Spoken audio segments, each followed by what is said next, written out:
Nepal telecom राष्ट्रको सञ्चार। नमस्कार। नेपाल टेलिभिजन समाचारमा स्वागत छ। म देवी सापकोटा र म श्वेता सिन्हा। सुरुमा प्रमुख समाचार। शिक्षा, स्वास्थ्य लगायत क्षेत्रमा व्यवहारिक नदेखिएकाले 2 दिने विधा खारेज गरेको सरकारद्वारा स्पष्ट। विश्व ब्याङ्कबाट झण्डै 12 अर्ब रुपियाँ सहुलियतपूर्ण ऋण सहायता लिने तयारी। बर्दिया घटनाको छानबिन गर्न समिति गठनबारे गृहमन्त्रीद्वारा संसदलाई जानकारी। नागरिकले गर्ने अवरोध तथा भीड़मा गोली चलाउने आदेश नदिएको स्पष्ट। गण्डकी र कर्णाली प्रदेश सरकारको नीति तथा कार्यक्रम सार्वजनिक। उत्पादनमुखी रोजगारी र गरिबी निवारणमा जोड। पूर्वाधार विकास प्राथमिकतामा। संसददेखि सड़कसम्म आवाज उठेपछि यातायात व्यवस्था विभागले दियो प्रष्टीकरण। साउन 1 देखि सबै सवारी साधनमा इम्बोस नम्बर प्लेट अनिवार्य नगरिएको भनाई। नयाँ भू उपयोग नियमावली कार्यान्वयनमा अब काठमाडौँ उपत्यकाभित्र 500 वर्ग मिटर भन्दा कम क्षेत्रफल भएका कुनै पनि जग्गाको प्लटिङमा कडाई। देश र जनताले भोग्नु परेको संकटबाट चाँडै मुक्ति पाउने श्रीलङ्काली प्रधानमन्त्रीको विश्वास। आर्थिक अवस्था सुधारका लागि तत्काल $6 अर्ब चाहिने भनाई। र 19औं एसियाली खेलकुदका लागि नेपालको तयारी अघि बढ्यो। 23 खेलको बन्द प्रशिक्षण सुरु। प्रशिक्षणमा 514 खेलाडी सहभागी।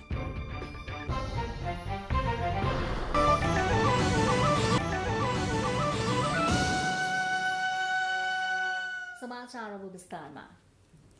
सरकारले शिक्षा, स्वास्थ्य लगायतका क्षेत्रमा व्यवहारिक नदेखिएकाले परीक्षणका रूपमा शुरू गरिएको हप्ताको 2 दिन बिदा दिने निर्णय खारेज गरेको स्पष्ट पारेको छ। गत वैशाख 28 गतेको मन्त्री परिषद बैठकले जेठ 1 गतेदेखि लागू हुने गरी हप्ताको शनिबारका साथै आइतबार पनि बिदा दिने निर्णय गरेको थियो।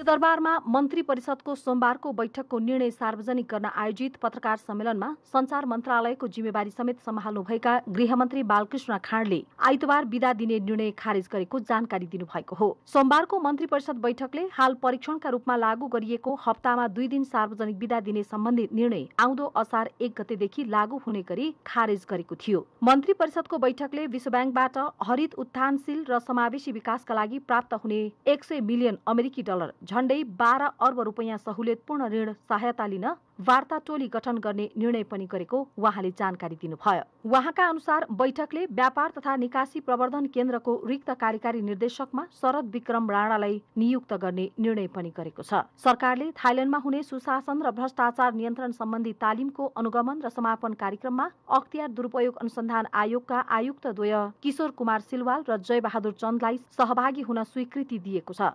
अस्ट्रेलियाको ब्रिस्बेनमा आयोजना हुने Asia Pacific ministerial conference on disaster risk reduction कार्यक्रममा गृह मन्त्रालयका सचिव श्री टेकनारायण पाण्डेलाई सहभागी हुन स्वीकृति दिने। भारतको नयाँ दिल्लीमा हुने नेपाल भारत सीमा व्यवस्थापन सम्बन्धी संयुक्त कार्यदलको 12औं बैठकमा नेपालको तर्फबाट गृह मन्त्रालयका सहसचिवको नेतृत्वमा प्रतिनिधिमण्डललाई भाग लिन स्वीकृति दिने।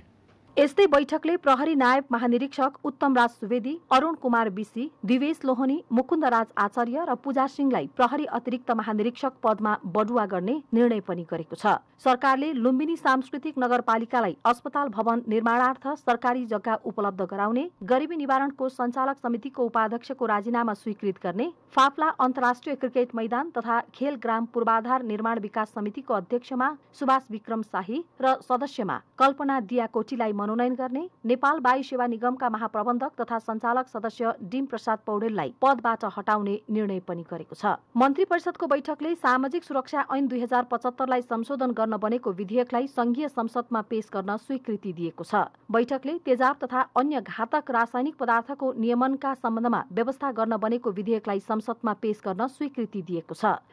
तेजाब तथा अन्य घातक रासायनिक पदार्थको नियमनका सम्बन्धमा व्यवस्था गर्न बनेको विधेयकलाई संघीय संसद समक्ष पेश गर्न स्वीकृति दिने। हात हतियार खरखजाना 11औं संशोधन नियमावली 2079 स्वीकृत गर्ने।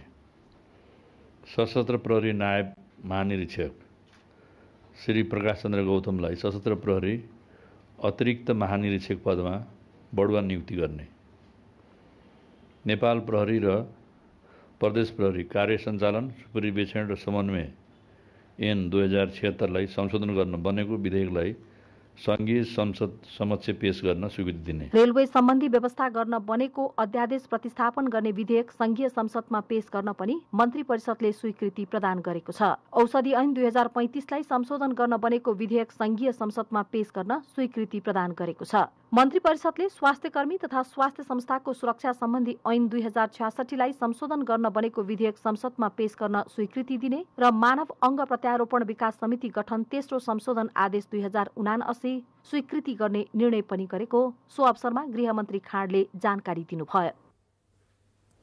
गृहमन्त्री बालकृष्ण खाँडले नागरिकले गर्ने अवरोध तथा भीड़मा गोली चलाउने आदेश नदिएको बताउनु भएको छ। प्रतिनिधि सभाको आजको बैठकमा सांसदले उठाउनु भएको प्रश्नको जवाफमा गृहमन्त्री खाँडले यस्तो बताउनु भएको हो। गृहमन्त्री खाँडले बर्दियामा अवरुद्ध हुलाकी सड़क खुलाउने सिलसिलामा भएको गोली प्रहारको घटनाको सत्य तथ्य पत्ता लगाउन छानबिन समिति गठन गरिएको पनि जानकारी दिनुभयो। छानबिन गर्न गृह मन्त्रालयका सहसचिव हरि घिमिरेको संयोजकत्वमा 5 सदस्यीय समिति गठन गरिएको उहाँले बताउनुभयो। छानबिन समितिले दिएको प्रतिवेदन अनुसार घटनामा संलग्न दोषीमाथि कार्यवाही गरिने प्रतिबद्धता व्यक्त गर्दै गृहमन्त्री खाँडले नागरिकको जीवन रक्षा सरकारको पहिलो दायित्व रहेको प्रश्न पार्नुभयो।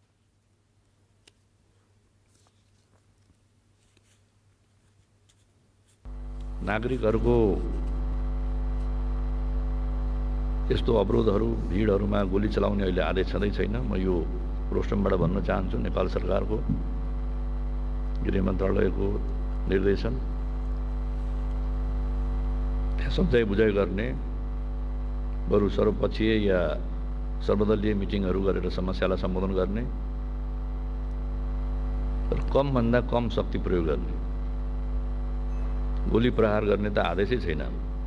गृह मन्त्रालयले उक्त घटनाको छानबिन गर्न गृह मन्त्रालयका सहसचिव हरि घिमिरेको संयोजकत्वमा छानबिन समिति बनाएको छ। सुरक्षाकर्मीले सम्झाई बुझाई अवरुद्ध राजमार्ग खुलाउने क्रममा स्थानीय उत्तेजित भई भीड़ले ढुङ्गामुढा गरेको जानकारी दिँदै गृहमन्त्रीले भीड़ नियन्त्रण गर्ने क्रममा प्रहरीले केही थान अश्रु ग्यास र गोली प्रहार गरेको बताउनुभयो।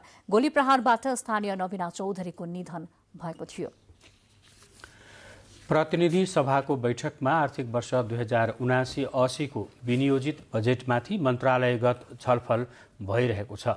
छलफलमा भाग लिँदै सत्तापक्षका सांसदहरूले बजेटमा रकम विनियोजन गरिनु ठूलो विषय नभएको भन्दै योजना छनौटमा ध्यान दिनुपर्ने बताउनु भएको छ। आर्थिक वर्ष 2079-80 को बजेटमा हिमाली तथा दुर्गम पहाडी जिल्लाका लागि भौतिक पूर्वाधार र यातायात क्षेत्रमा न्यून बजेट विनियोजन गरिएको भन्दै सांसदहरूले सरकारको आलोचना गर्नुभएको छ। विनियोजन विधेयक 2079 को भौतिक पूर्वाधार तथा यातायात मन्त्रालयका विभिन्न शीर्षकको छलफलमा सहभागी हुँदै उहाँहरूले दुर्गम क्षेत्रको विकासका लागि सरकारले छुट्याएको बजेट न्यून भएका कारण पूर्वाधार र सडकको विकास हुन नसक्ने बताउनुभयो। सांसदहरूले कोरोनाका कारण सङ्कटमा परेको अर्थतन्त्रलाई उकास्न नेपालको पर्यटन क्षेत्र महत्त्वपूर्ण भएको भन्दै पर्यटकीय क्षेत्रको संरक्षण, प्रवर्धन र प्रचार प्रसारलाई पनि बजेटमा समेटिनुपर्ने धारणा राख्नुभयो। छलफलमा प्रमुख प्रतिपक्षी दल नेकपा एमालेका सांसदहरूले मुलुकको सन्तुलित विकासलाई बजेटले समेट्न नसकेको भन्दै प्रदेशगत बजेट विनियोजन मात्रैले समग्र मुलुकलाई विकासको दिशामा अगाडि बढाउन नसक्ने धारणा राख्नुभयो। छलफलमा सांसदहरूले नेपालको आर्थिक सामाजिक विकासमा महत्त्वपूर्ण भूमिका निर्वाह गर्ने लोकमार्ग, अन्तर्देशीय नाकाहरू, जलमार्ग, रेलमार्ग लगायत क्षेत्रलाई व्यवस्थित गर्न पनि बजेटमा स्पष्ट हुनुपर्ने धारणा राख्नुभयो। बैठकमा आर्थिक वर्ष 2079-80 को विनियोजित बजेटमाथि मन्त्रालयगत छलफल जारी छ। सांसदहरूले मुलुककै जेठो विश्वविद्यालयका रूपमा रहेको त्रिभुवन विश्वविद्यालयमा लगाइएको ताला खुलाउन माग गरेका छन्। राष्ट्रिय सभाको आजको बैठकमा सांसदहरूले आगामी आर्थिक वर्षको नीति तथा कार्यक्रम र बजेटमा विश्वविद्यालय सुधार र शैक्षिक गुणस्तर अभिवृद्धिका कुनै पनि कार्यक्रमका लागि बजेट नभएको भन्दै सरकार विश्वविद्यालयप्रति उत्तरदायी नदेखिएको बताउनुभयो। रेड क्रसको अनियमितता र हस्तक्षेप छानबिन गर्न समिति गठनको माग पनि सांसदहरूको थियो। यसैगरी राष्ट्रिय सभाको बैठकमा काठमाडौँ उपत्यकाको फोहोरको दीर्घकालीन व्यवस्थापन गर्न सरकारको ध्यान आकर्षण गर्नुभयो। राष्ट्रिय सभामा 4 संवैधानिक आयोगका वार्षिक प्रतिवेदन पेश भएका छन्। बैठकमा प्रधानमन्त्री शेरबहादुर देउवाका तर्फबाट खानेपानी मन्त्री उमाकान्त चौधरीले अख्तियार दुरुपयोग अनुसन्धान आयोगको 31औं वार्षिक प्रतिवेदन 2077-78, लोकसेवा आयोगको वार्षिक प्रतिवेदन 2077-78, राष्ट्रिय मानवाधिकार आयोगको वार्षिक प्रतिवेदन र थारू आयोगको वार्षिक प्रतिवेदन पेश गर्नुभयो। राष्ट्रिय सभाको अर्को बैठक भोलि अपराह्न 1 बजे बस्नेछ। समाचारको क्रम जारी छ, केही बेर विश्राम। अब बाँकी समाचार। लोकतान्त्रिक समाजवादी पार्टी लोसपाले जन्मसिद्ध नागरिकका सन्तानलाई नागरिकता प्रदान गरिनुपर्ने तथा आफ्ना नेता कार्यकर्ताका मुद्दा फिर्ता लगायतका माग राख्दै आज प्रधानमन्त्री शेरबहादुर देउवालाई ज्ञापन पत्र बुझाएको छ। लोकसभा अध्यक्ष महन्त ठाकुर नेतृत्वको टोलीले आज 11 बुधे माग राख्दै प्रधानमन्त्री देउवालाई ज्ञापन पत्र बुझाएको हो। ज्ञापन पत्र बुझ्दै प्रधानमन्त्री देउवाले सो पार्टीका मागप्रति सकारात्मक रहेको भन्दै कार्यान्वयनका लागि पहल गर्ने बताउनु भएको लोकसभाका नेता लक्ष्मणलाल कर्णले जानकारी दिनुभयो। लोकसभाले विगतदेखि उठाएका माग, यसअघिका विभिन्न सरकारसँग गरेका समझदारी र सम्झौता कार्यान्वयन नभएको भन्दै अविलम्ब कार्यान्वयन गर्न वर्तमान सरकारको ध्यान आकर्षण गराइएको छ।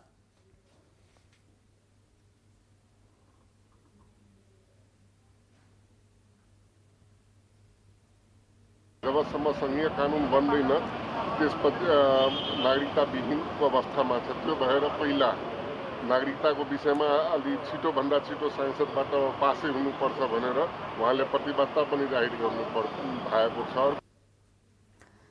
ज्ञापन पत्रमा मधेस धरोहर आन्दोलन लगायतका नेता कार्यकर्तामाथि लगाइएका मुद्दा फिर्ता लिनुपर्ने, रेशम चौधरी लगायत बन्दीहरूको रिहाई गरिनुपर्ने माग गरिएको छ। लोकसभाले आकाशिएको महँगी र कालोबजारी अविलम्ब नियन्त्रण गर्नुपर्ने र पछि परेका समुदायलाई प्राथमिकतामा राखी भूमि वितरण सम्बन्धी कार्यक्रम लागू गर्नुपर्नेमा जोड दिएको छ। संसदीय निर्वाचनको विषयमा राजनैतिक वृत्तमा चर्चा भइरहेका बेला प्रतिनिधि सभाको कार्यकाल कहिले सकिएको मान्ने भन्ने विषयमा पनि दुविधा देखिएको छ। यद्यपि निर्वाचन आयोगले भने आगामी मंसिर 22 गतेसम्म प्रतिनिधि सभाको कार्यकाल रहेको जनाउँदै त्यसअघि नै संघीय निर्वाचन हुनुपर्ने जनाएको छ। स्थानीय तहको निर्वाचन सम्पन्न भएसँगै राजनैतिक दलहरू संसदीय निर्वाचनमा केन्द्रित बनेका छन्। सत्तारूढ 5 दलीय गठबन्धनभित्र संसदीय निर्वाचन गर्ने बारेमा छलफल समेत सुरु भएको छ। प्रमुख प्रतिपक्षी दल लगायत अन्य दलहरू पनि निर्वाचनको तयारीमा जुट्न थालिसकेका छन्। दलहरू संघीय निर्वाचनमा केन्द्रित भइरहँदा हालको प्रतिनिधि सभाको कार्यकाल कहिले सकिन्छ भन्ने दुविधा देखिएको छ। 2074मा भएको संसदीय निर्वाचनको मितिलाई आधार मान्ने कि प्रतिनिधि सभा सदस्यहरूले शपथ लिएको दिनलाई मान्ने भन्ने बहस देखिन्छ। 2074 सालमा भएको संसदीय निर्वाचन मङ्सिर 10 र 21 गते निर्वाचन भएको थियो। त्यस अनुसार आगामी मङ्सिर 22 गतेदेखि प्रतिनिधि सभाको कार्यकाल सकिने भएकाले त्यस अघि नै संघीय निर्वाचन हुनुपर्ने भनाई निर्वाचन आयोगको छ। आयोगको बुझाइ के हो भने अब मङ्सिर 21 गते निर्वाचन योभन्दा अगाडि भएको हुनाले 22 गते उहाँहरूको पदावधि सकिन्छ भन्ने बुझाइ हो। एउटा निर्वाचन गर्नका लागि कायम गरेको स्ट्यान्डर्ड, त्योभन्दा अगाडि निर्वाचन सम्पन्न हुनुपर्छ भन्ने आयोगको बुझाइ मात्रै हो, यो व्याख्या होइन। अब राष्ट्रिय सभाको सदस्यको हकमा क्लियर छ, हाउस बसेको पहिलो बैठक बसेको मितिबाट भन्ने छ। अब यसमा छैन। त्यसो भए भने एउटा कुनै मितिलाई स्ट्यान्डर्ड मानेर जानुपर्छ। अब यसमा राजनीतिक दल अब सरकार आयोग बीचमा छलफल गरेर टुङ्गो लगाउने विषय हो। संविधानमा प्रदेश र प्रतिनिधि सभाको निर्वाचन भएको मितिले 5 वर्षभित्र संसदीय निर्वाचन हुनुपर्ने उल्लेख गरिएको छ। निर्वाचनको मिति घोषणा गर्ने अधिकार सरकारलाई छ, तर अहिलेसम्म आयोगसँग औपचारिक छलफल पनि सुरु भएको छैन। निर्वाचनको तयारीदेखि सम्पन्न गर्नका लागि 120 दिन अर्थात् 4 महिनाको समय आवश्यक पर्ने भएकाले त्यसै अनुरूप निर्वाचनको मिति घोषणा हुने विश्वास आयोगले गरेको छ। इन्टरनली प्रिपेयर्ड छौँ। अब चाहिँ हामी अर्को 6 महिनाभित्रमा अब निर्वाचन गर्नुपर्छ, 6 महिना पनि हुन्न, 5 महिना 4 महिनाभित्रमा निर्वाचन गर्नुपर्छ भन्ने टाइपको हामी प्रिपरेसन छ। त्यो खालको चाहिँ भित्र इन्टरनल छलफलहरू अब कसरी गर्ने के गर्ने ठ्याक्कै त्यो प्रक्रियाहरू सुरु नगरे पनि हामी त्यो मेन्टल्ली प्रिपेयर्ड छौँ। कार्यकालको अवधिका बारेमा स्थानीय तहको निर्वाचनका क्रममा पनि विवाद भएको थियो। त्यस बखत सरकारले आयोगले सिफारिस गरेको मिति अघि नै निर्वाचनको मिति घोषणा गरेको थियो। आगामी संसदीय निर्वाचनमा पनि आयोगको सुझावको आधारमा निर्वाचनको मिति घोषणा हुने विश्वास आयोगले गरेको छ। क्यामेरामा प्रकाश मावतका साथ सन्तोष सिताल, नेपाल टेलिभिजन। नेपाली कांग्रेसका प्रवक्ता प्रकाश शरण महतले आगामी मंगिर महिनामा संघ र प्रदेशको निर्वाचन हुने बताउनु भएको छ। नेपाल प्रेस युनियनले आज काठमाडौँमा आयोजना गरेको कार्यक्रममा प्रवक्ता महतले दलहरूसँगको सल्लाहमा निर्वाचनको मिति तय हुने पनि बताउनु भयो। स्थानीय तह निर्वाचनको परिणामले गठबन्धनको उत्साह अझै बढेको भन्दै आगामी निर्वाचनसम्म पनि गठबन्धन कायमै रहने प्रवक्ता महतले बताउनु भयो। स्थानीय निर्वाचनमा नेपाली कांग्रेस सफल रहेको छ। यो चाहिँ गठबन्धन पनि सफल नै रहेको छ। यसमा असन्तुष्ट हुनुपर्ने कुनै कारण छैन। यद्यपि स्थानीय तहमा यत्रो धेरै सङ्ख्यामा निर्वाचन एकैपटक भइराख्दाखेरि कतिपय अपवाद भएका छन्। कतिपय ठाउँमा यस्तो भएर यस्तो हुनुपर्थ्यो भनेर गुनासो पनि रहेका छन्। त्यो अस्वाभाविक पनि थिएन, तर चाहिँ बृहत्तर हितका लागि जुन एउटा लोकतान्त्रिक मूल्य र मान्यतामाथि नेपाल गत सरकारले प्रहार गर्यो त्यसको विरुद्ध निर्माण भएको यो गठबन्धनको औचित्य अझै बाँकी छ। त्यसबखत ओमानमा हालै सम्पन्न अन्तर्राष्ट्रिय पत्रकार संघ IFJ को कार्यकारी सदस्यमा नेपालको तर्फबाट निर्वाचित हुनुभएका नेपाल प्रेस युनियनका अध्यक्ष बद्री सिग्देललाई सम्मान गरिएको थियो। गण्डकी प्रदेश सरकारको 2079-80 को नीति तथा कार्यक्रम प्रदेश सभामा प्रस्तुत गरिएको छ। गण्डकी प्रदेशका प्रदेश प्रमुख पृथ्वीमान गुरुङले संविधानको धारा 184 को उपधारा 2 बमोजिम प्रदेश सभामा प्रदेश सरकार गण्डकी प्रदेशको नीति तथा कार्यक्रम प्रस्तुत गर्नुभएको हो। दिगो विकासको आधारशिला निर्माण गर्ने प्रदेशको पञ्चवर्षीय योजना तथा दिगो विकासका लक्ष्य बमोजिम विकास र समृद्धि हासिल गर्नका लागि ठेक्कामा गएका योजनालाई निरन्तरता दिने लगायत विषयलाई नीति तथा कार्यक्रमले प्राथमिकतामा राखेको छ। त्यसैगरी प्रदेशको आर्थिक समृद्धिमा टेवा पुर्याउने र लगानीको वातावरण निर्माण गरी उत्पादनमुखी रोजगारी र गरिबी निवारणमा जोड दिने सिद्धान्त पनि नीति तथा कार्यक्रमले अख्तियार गरेको छ। नीति तथा कार्यक्रमले यस वर्ष भौतिक पूर्वाधार भन्दा पनि स्वास्थ्य, शिक्षा, संस्कृति, श्रम तथा रोजगार, समाज कल्याण, सञ्चार, कृषि, भूमि व्यवस्था तथा सहकारी, उद्योग, पर्यटन लगायतका कार्यक्रमलाई जोड दिएको छ। यस्तै कर्णाली प्रदेश सरकारले आर्थिक वर्ष 2079-80 को वार्षिक नीति तथा कार्यक्रम प्रदेश सभामा प्रस्तुत गरेको छ। प्रदेश प्रमुख तिलक परियारले प्रदेश सभा बैठकमा प्रस्तुत गर्नुभएको नीति तथा कार्यक्रममा समृद्ध कर्णाली, सुखारी कर्णालीवासीको दीर्घकालीन सोच अनुरूप तीव्र विकास गर्न कृषि, शिक्षा, स्वास्थ्य, पर्यटन र भौतिक पूर्वाधारलाई मुख्य प्राथमिकतामा राखिएको छ। कर्णाली विकासको प्रमुख आधारका रूपमा 6 ब अर्थात् बाटो, बिजुली, बजार, वन व्यवस्थापन र विचारमा सबैको सहकार्य र सरोकारको मूल उद्देश्य सहित विगत वर्षका नीति तथा कार्यक्रमलाई निरन्तरता दिइने भएको छ। सुर्खेतको प्रदेश अस्पताललाई विशिष्टीकृत रेफरल अस्पतालका रूपमा विकास गरी जिल्ला अस्पतालहरूको पूर्वाधार सुधारलाई नीति तथा कार्यक्रममा समावेश गरिएको छ। त्यसैगरी प्रदेश सरकारले विद्यालयको शैक्षिक गुणस्तरलाई अभिवृद्धि गर्न स्टिमका रूपमा विज्ञान, प्रविधि, इन्जिनियरिङ एन्ड गणित विषयलाई परीक्षणका रूपमा कार्यान्वयन गर्ने भएको छ। विद्यालय तहदेखि उच्च शिक्षासम्म प्रदान गरिँदै आएका छात्रवृत्ति कार्यक्रमलाई निरन्तरता दिइएको छ। समाचारको क्रम जारी छ, केही बेर विश्राम। अब बाँकी समाचार। यातायात व्यवस्था विभागले आगामी साउन 1 देखि सबै सवारी साधनमा इम्बोस्ड नम्बर प्लेट अनिवार्य नगरिएको स्पष्ट पारेको छ। आज विज्ञप्ति जारी गर्दै साउन 1 गते बिहानबाट सड़कमा गुड्ने सबै सवारी साधनमा इम्बोस्ड नम्बर प्लेट जडान गर्नुपर्ने आशय विभागको नरहेको जनाएको हो। 22 कार्तिकमा प्रकाशित राजपत्रमा 1 मंगिर 2078 देखि नयाँ दर्ता हुने सवारी साधन, फागुन 1 गतेदेखि नामसरी हुने सवारी साधन र जेठ 1 गतेदेखि 2079मा सवारी ध्वनि प्रमाणपत्र नवीकरण हुने, सवारी साधनमा इम्बोस्ड नम्बर प्लेट अनिवार्य गर्ने उल्लेख थियो। प्रतिनिधि सभाको बैठकमा समेत सांसदहरूले पूर्वाधार बिना नै यातायातमा इम्बोस्ड नम्बर राख्ने सरकारको निर्णय असम्भव रहेकाले तत्काल फिर्ता लिन आग्रह गर्नुभएको थियो।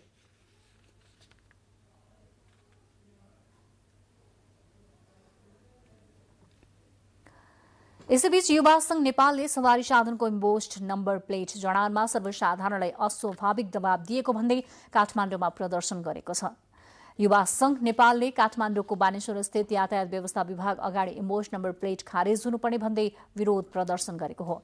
सवारी साधनको इम्बोस्ड नम्बर प्लेटमा दबाव दिएको र उक्त नम्बर प्लेटको अत्यधिक मूल्य विरुद्ध प्रदर्शन गरिएको युवा संघले जनाएको छ। अब काठमाडौँ उपत्यकाभित्र 500 वर्ग मिटर भन्दा कम क्षेत्रफल भएका कुनै पनि जग्गाको खण्डीकरण गर्न नपाइने भएको छ। विशेष गरी जग्गा कारोबारीले जस्तो सुकै जग्गा पनि कागज मिलाएर खण्डीकरण गर्ने र अत्यधिक मूल्य लिएर बिक्री वितरण गर्ने गरेको पाइएपछि सरकारले त्यसमा रोक लगाउने गरी नयाँ भू उपयोग नियमावली कार्यान्वयनमा ल्याएको हो। शहरी तथा शहरोन्मुख क्षेत्रमा खाली जग्गा देख्ने बित्तिकै प्लटिङ गर्ने र घडेरीका रूपमा बिक्री वितरण गर्ने क्रम अत्यधिक रूपमा बढेपछि सरकारले त्यसलाई रोक लगाउने भएको छ। भूमि व्यवस्था, सहकारी तथा गरिबी निवारण मन्त्रालयका अनुसार अब काठमाडौँ उपत्यकाभित्र 500 वर्ग मिटर भन्दा कम क्षेत्रफल भएका कुनै पनि जग्गाको खण्डीकरण गर्न पाइने छैन।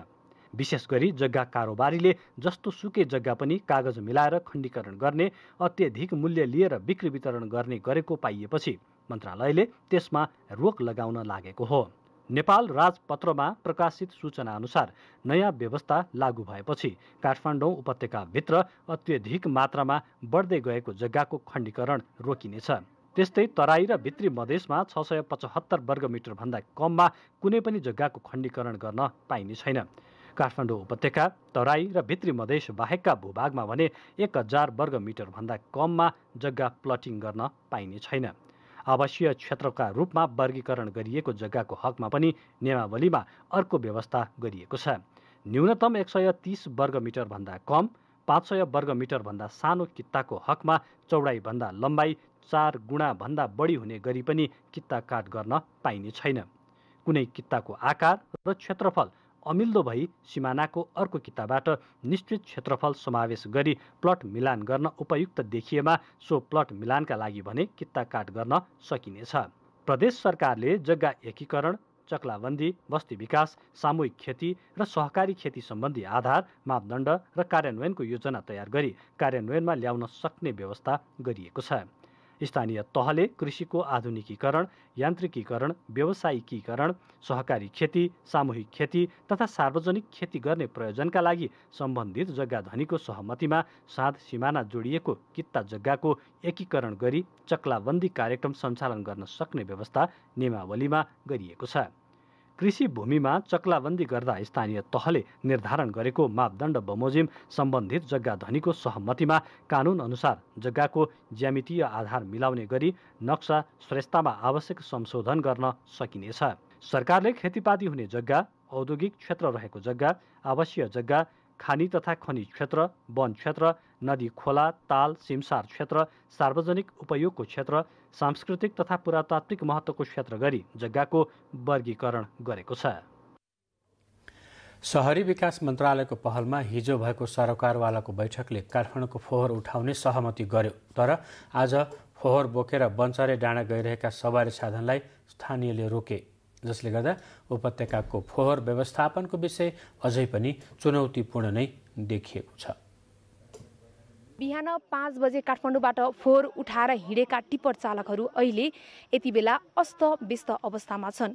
न त उनीहरू अगाडि फोहोर विसर्जनको लागि जान सक्छन्, न त घर नै फर्किन सक्छन्। स्थानीयको अवरोधपछि बन्चरे डाँडा ल्यान्डफिल साइटमा फोहोर विसर्जन गर्न फेरि कठिनाईको सामना गर्नु परेको छ।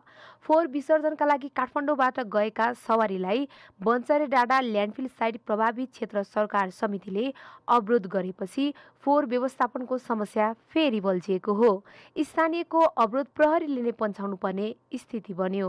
काठमाडौँबाट फोहोर विसर्जनका लागि गएका टिप्परलाई स्थानीयले अवरोध गरिरहेका थिए। बिहान 6 बजे काठमाडौँबाट फोहोर उठाएर हिँडेका चालकहरू आफै तनावमा देखिन्थे। काठमाडौँ मान्छेले चाहिँ फोहोर सुँग्न नसक्ने, हामीले चाहिँ फोहोर सुँग्न सक्ने हुन्छ त। धुन बेसीको मान्छेले झिङ्गा मर्ने औषधि ल्याएको छैन अहिलेसम्म। हामी यहाँ दसैँ 17 वर्ष भयो, यो फोहोरबाले 17 वर्ष घर जानु पाएको छैनौँ। हाम्रो गाडी यहाँसम्म आउँछ, यहाँ फर्केर जान्छौँ। स्थानीय जनप्रतिनिधिसँग सोमबार काठमाडौँमा सहमति भएपछि मंगलबार फोहोर लिएर बन्चरे डाँडातर्फ गएका सवारी साधन रोकिएपछि प्रहरी परिचालन गरिएको हो। सोमबार साँझ फोहोर फाल्ने सहमति भए पनि फोहोर बोकेर बन्चरे डाँडा गइरहेका सवारी साधनलाई स्थानीयले ठाउँ ठाउँमा रोकेका थिए। स्थानीयको गुनासो आफ्नै थियो। आफ्ना माग सम्बोधन नभएको दुखसो उनीहरू पोख्दै थिए। त्यसमाथि सुरक्षाकर्मीले अवरोध हटाउन खोजेपछि स्थानीयहरू आक्रोशित पनि भएका थिए। 4 बजेदेखि आयो, 4-5 दिन एक्टिभ फोहोर खन्नलाई 4-5 दिन टाइम लाग्छ। पहिले सोमबार शहरी विकास मन्त्रालयको पहलमा भएको सरकारवालाको बैठकले फोहोर उठाउने सहमति गरेको थियो। सहमति अनुसार शहरी विकास मन्त्रालयले बन्चरे डाँडा ल्यान्डफिल साइट प्रभावित क्षेत्रमा वातावरणीय प्रभाव मूल्याङ्कन प्रतिवेदनका आधारमा जग्गाको मूल्याङ्कन गरी अधिग्रहण प्रक्रिया सुरु गर्ने प्रतिबद्धता जनाएको छ। यस्तै मन्त्रालयले प्रभावित क्षेत्रमा 10 बेडको अस्पताल सञ्चालन गर्न स्वास्थ्य मन्त्रालयलाई अनुरोध गर्ने भएको छ।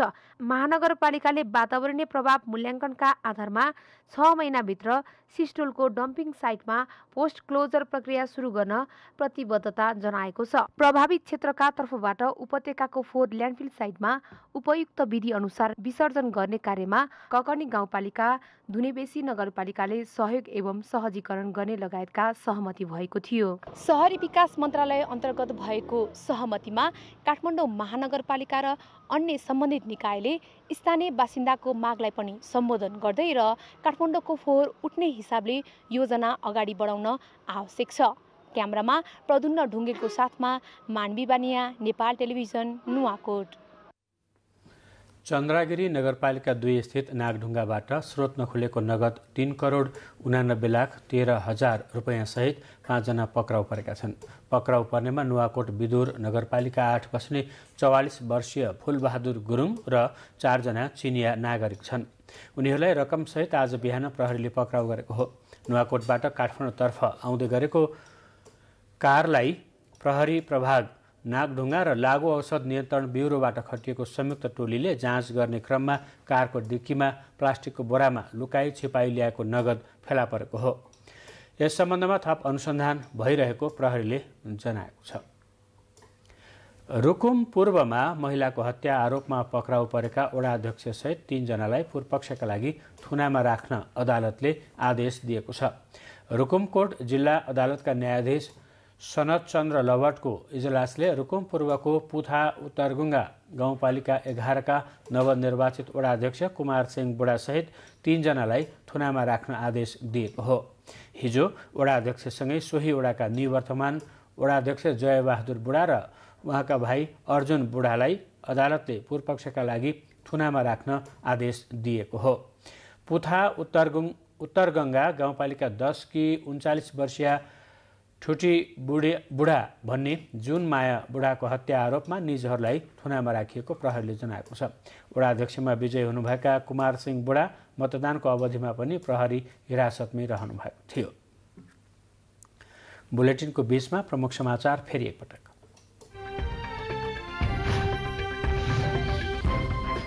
शिक्षा, स्वास्थ्य लगायत क्षेत्रमा व्यावहारिक नदेखिएकोले 2 दिने बिदा खारेज गरेको सरकारद्वारा स्पष्ट। विश्व ब्याङ्कबाट झण्डै 12 अर्ब रुपैयाँ सहुलियतपूर्ण ऋण सहायता लिने तयारी। बर्दिया घटनाको छानबिन गर्न समिति गठनबारे गृहमन्त्रीद्वारा संसदलाई जानकारी। नागरिकले गर्ने अवरोध तथा भिडमा गोली चलाउने आदेश नदिइएको स्पष्ट। गण्डकी र कर्णाली प्रदेश सरकारको नीति तथा कार्यक्रम सार्वजनिक उत्पादनमुखी रोजगारी र गरिबी निवारणमा जोड। पूर्वाधार विकास प्राथमिकतामा। संसददेखि सडकसम्म आवाज उठेपछि यातायात व्यवस्था विभागले दियो प्रष्टीकरण। साउन 1 देखि सबै सवारी साधनमा इम्बोस्ड नम्बर प्लेट अनिवार्य नगरिएको भनाई। नयाँ भू उपयोग नियमावली कार्यान्वयनमा अब काठमाडौँ उपत्यकाभित्र 500 वर्ग मिटरभन्दा कम क्षेत्रफल भएका कुनै पनि जग्गाको प्लटिङमा कडाई। देश र जनताले भोग्नु परेको सङ्कटबाट चाँडै मुक्ति पाउने श्रीलङ्काली प्रधानमन्त्रीको विश्वास। आर्थिक अवस्था सुधारका लागि तत्काल 6 अर्ब डलर चाहिने भनाइ। र 19औं एसियाली खेलकुदका लागि नेपालको तयारी अघि बढ्यो।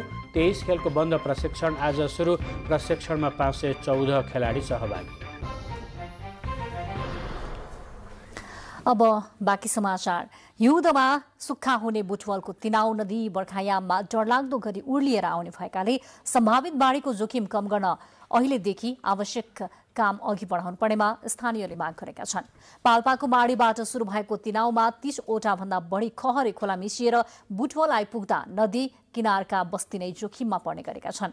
मनसुन सक्रिय हुन केही साता मात्रै बाँकी रहँदा तिनाउ नदी किनारमा रहेको जोखिम क्षेत्रका बासिन्दाले तिनाउको बाढीबाट जोगाउन अपील गरेका छन्। तिनाउ नदी अतिक्रमणका कारण निकै खुम्चिएको छ। विगतमा खोला बग्ने ठाउँमा ठूला ठूला घरहरू ठडिएपछि नदी सागुरिन पुगेको हो। अर्कोतर्फ तिनाउबाट नदीजन्य पदार्थ निकालिएका कारण पनि नदीको संरक्षण हुन नसकेको हो। तिनाउ नदी आसपासका करिब 30,000 जना मानिसको बसोबास रहेको छ। कञ्चनपुरका स्थानीय तहले गर्मी बढेपछि विद्यालयको पठन पाठन बन्द गर्न थालेका छन्। गर्मीका कारण बेदकोट नगरपालिकाले बुधबारदेखि 3 दिनका लागि विद्यालयमा बिदा दिने निर्णय गरेको छ। गर्मीले विद्यार्थी र शिक्षकको स्वास्थ्यमा प्रतिकूल असर पर्ने भन्दै लामो बिदाबाट मिलान गर्ने गरी बिदा दिएको नगरले जनाएको छ। त्यसैगरी भीमदत्त नगरले मंगलबारदेखि 4 दिनका लागि निजी तथा सामुदायिक विद्यालय बन्द गरेको छ। गर्मी बढेसँगै विद्यार्थीहरूलाई समस्या हुने भएको भन्दै भीमदत्त नगरले आगामी शुक्रबारसम्मका लागि बिदा दिने निर्णय गरेको हो। केही दिन यता कञ्चनपुरको तापक्रम 38 देखि 40 डिग्री सेल्सियस मापन गरिएको छ। म्याग्दीको अन्नपूर्ण गाउँपालिका 3 दानाबाट कठिन पैदल यात्रापछि पुगिने प्राकृतिक सुन्दरतासँगै धार्मिक दृष्टिकोणले प्रख्यात स्थल मोतीचौरमा 108 धारा निर्माण गरिएको छ। मोतीचौरको प्राचीन कालदेखि धार्मिक महत्त्वलाई मध्यनजर गरी स्वदेश तथा विदेशमा रहेका दानावासीले प्रसिद्ध धार्मिक स्थल मुक्तिनाथ मन्दिरको जस्तै झल्को दिने गरी 108 धारा, मठ मन्दिर, स्नान गृह सहित भक्तजनलाई विश्राम गर्ने पाटी पौवा निर्माण गरेका हुन्। गाउँपालिकाको करिब 8 लाख सहयोग बाहेक स्थानीयको पहलमा करिब 25 लाख रुपियाँ जुटाएर पानीको मूल भएको स्थानमा 108 धारा सहित सामान्य मन्दिरलाई व्यवस्थित बनाइएको स्थानीय बासिन्दा कृष्ण तुलाचलले जानकारी दिनुभयो। भारतको राजस्थानबाट ढुङ्गा र गाईमुखी ल्याएर धारा बनाइएको छ। हिउँदमा पनि नसुक्ने 108 वटा मूलहरूबाट पानी ल्याइएकोले पनि यो धाराको विशेष महत्त्व रहेको स्थानीयको भनाइ छ। अब अन्तर्राष्ट्रिय प्रसङ्ग। श्रीलङ्काका प्रधानमन्त्रीले देशको आर्थिक अवस्था सुधारका लागि आगामी 6 महिनाका लागि 6 अर्ब डलर आवश्यक पर्ने बताउनु भएको छ। देशले र जनताले भोगिरहेको आर्थिक सङ्कट र अभावको अवस्थाबाट मुक्त पार्ने योजनाबारे संसदमा बोल्नुहुँदै प्रधानमन्त्री रनिल विक्रमसिंघेले आगामी 3 महिना सङ्कटपूर्ण हुने र त्यसपछि सुधार आउने बताउनुभयो। अबको 3 साता थप कठिन हुने भन्दै उहाँले नागरिकहरूलाई इन्धन र ग्यास कम प्रयोग गर्न आग्रह गर्नुभयो। 16 करोड अमेरिकी डलर आवश्यक पर्ने प्रधानमन्त्री विक्रमसिंघेले बताउनुभयो। विदेशी मुद्राको अभावका कारण सबैभन्दा खराब आर्थिक सङ्कटमा रहेको श्रीलङ्कामा औषधि, इन्धन र खाद्यान्न जस्ता अत्यावश्यक वस्तुहरूको तीव्र अभाव भएको छ। वैदेशिक ऋण चुक्ता गर्न नसकेपछि असफल राष्ट्र बनेको श्रीलङ्काले त्यो अवस्थाबाट माथि उठ्न प्रयास गरिरहेको छ। तर आर्थिक र राजनैतिक उथलपुथलका कारण महिनौदेखि ठुल्ठुला विरोध प्रदर्शनहरू भइरहेका छन्। बाँकी समाचार एकैछिनमा।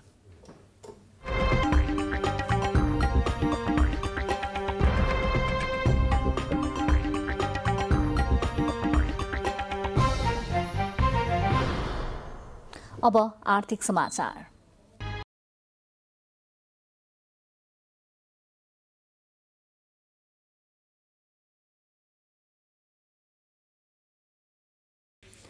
झण्डै 40 वर्षदेखि चर्चाको केन्द्रमा रहेको 750 मेगावाट क्षमताको पश्चिम सेती जलविद्युत आयोजना अब भने नयाँ ढंगले निर्माण हुने आशा पलाएको छ। लगानीको स्पष्ट खाका सहित आयोजना निर्माणका लागि आवश्यक प्रक्रिया अगाडि बढाउन लगानी बोर्डको हिजोको बैठकले मन्त्री परिषदलाई निर्णयका लागि सिफारिस गरेको हो। राष्ट्रिय गौरवको आयोजनाको रूपमा घोषणा गरिएको 750 मेगावाट क्षमताको पश्चिम सेती जलविद्युत आयोजना कसले र कसरी बनाउने भन्नेमै 4 दशकभन्दा बढी समय गुज्रिसकेको छ। कहिले अस्ट्रेलियन कम्पनी स्मेक र कहिले चिनिया कम्पनी थ्री गर्जेसले बनाउने भनेर निकै प्रचार पनि गरियो, तर कुनै पनि कम्पनीले नबनाएपछि अब फेरि भारतीय सरकारी कम्पनी NHPCलाई सो आयोजना बनाउने जिम्मा दिइने भएको छ। लगानी बोर्डको बैठकले आयोजना बनाउने जिम्मा भारतीय कम्पनीलाई दिने सम्बन्धमा मन्त्री परिषदलाई सिफारिस गर्ने निर्णय गरेको छ। पश्चिम सेती जलविद्युत परियोजना र सेती रिभर 6 परियोजनाको हकमा एउटा भारतीय स्टेट ओन्ड एन्टरप्राइज NHPC बाटको प्रस्तावको बारेमा छलफल भएको थियो र बोर्डले त्यो प्रस्ताव आइसके पश्चात त्यो कम्पनीको क्रेडेन्सियल, त्यसको स्पेसिफिक एक्सपिरियन्स, जनरल एक्सपिरियन्सलाई आधार मानी त्यो अमुक कम्पनीसँग वार्ताद्वारा विकासकर्ता छनौट गर्ने प्रक्रिया चाहिँ अगाडि बढाउने निर्णय पनि भएको छ। 4 दशकदेखि चर्चामा रहेको पश्चिम सेती आयोजना बनाउने भन्दै सरकारले हरेक वर्षको बजेटमा समेत उल्लेख गर्ने गरेको छ। तर बजेट भाषणमै सीमित सो आयोजना बन्ने नबन्ने भन्ने बारेमा भने भारतीय कम्पनीसँगको छलफलपछि मात्र टुङ्गो लाग्ने भनाइ बोर्डको छ। क्रेडिबल कम्पनीसँग वार्ता गर्ने भनेका छौँ। अब ती वार्ताका शर्तहरू होलान्, वार्ता गर्ने प्रक्रियाहरू तय हुन्छ, वार्ता गर्ने चाहिँ उच्च स्तरीय समिति हुन्छ, वार्ता समितिलाई गाइडलाइन चाहिन्छ र गाइडलाइन पाइसकेपछि वार्ताको विषय भनेको त धेरै चिजहरू रहन्छन् नै। सुदूरपश्चिमकै गौरवका रूपमा रहेको सो आयोजना बनाउन सरकारले यसपटक नयाँ ढङ्गले प्रक्रिया सुरु गरेको छ। यसबाट आगामी दिनमा कम्पनी परिवर्तन गरिरहनु पर्ने अवस्थाको अन्त्य हुने विश्वास गरिएको छ। क्यामेरामा विनिता रिजालका साथ एलिजा उप्रेती, नेपाल टेलिभिजन, काठमाडौँ।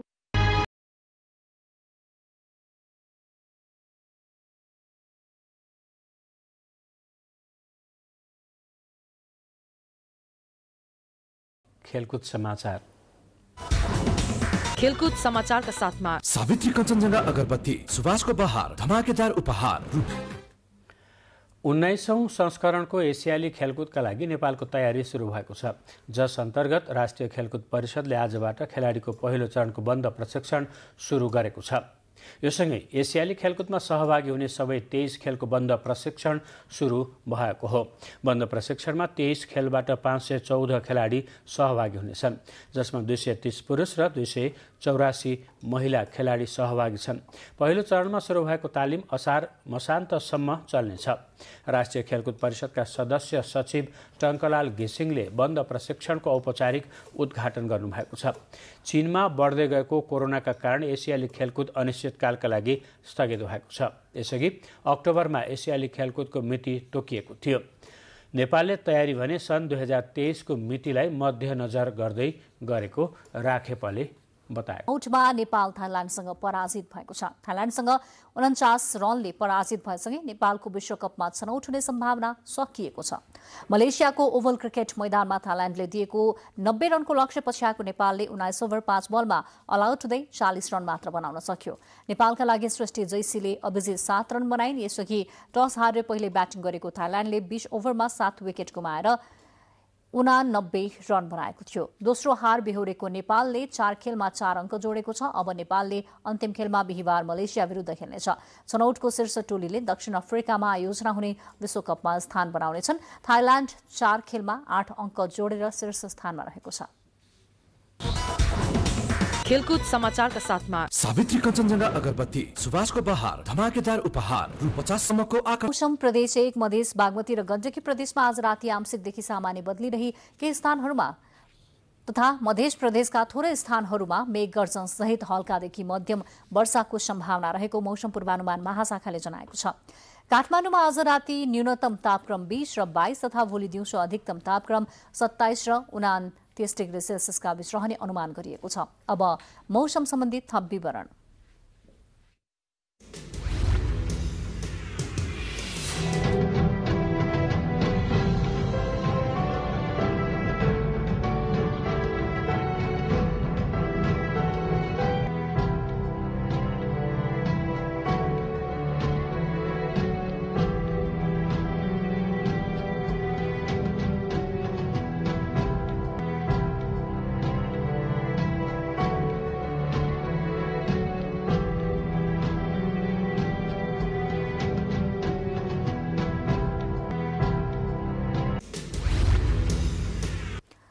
बुलेटिनको अन्त्यमा प्रमुख समाचार पुनः एकपटक।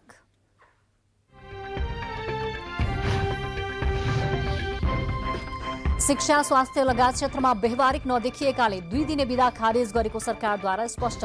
विश्व ब्याङ्कबाट झण्डै 12 अर्ब रुपियाँ सहुलियतपूर्ण ऋण सहायता लिने तयारी।